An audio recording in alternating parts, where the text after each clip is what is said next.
of the college process for most students and families is applying for financial aid by filling out the FAFSA, or Free Application for Federal Student Aid.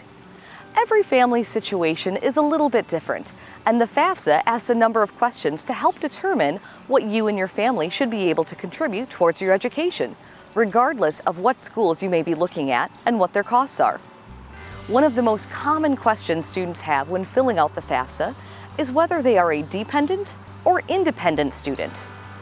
Any student who is under the age of 24 is automatically considered a dependent of their parents, unless they meet very specific criteria.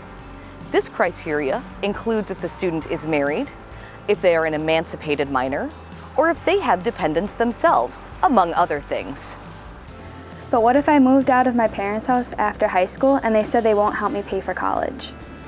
Unfortunately, unless you can meet the criteria on the FAFSA that would make you an independent student, the federal government considers your parents financially responsible for you until you turn 24.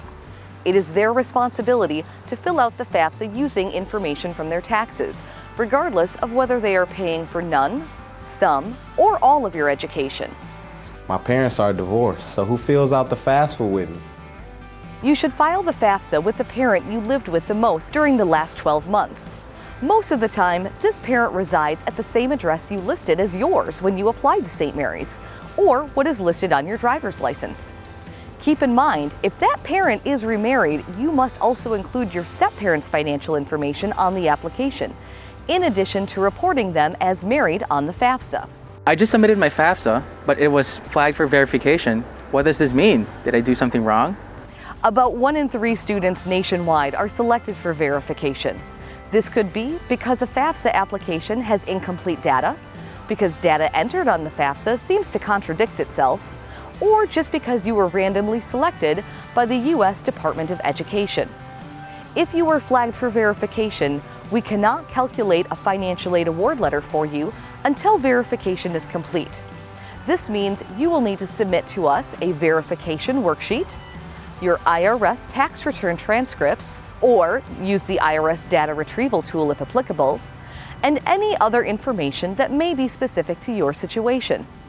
The Financial Aid Office will let you know everything you need to do to complete the verification process if you are selected.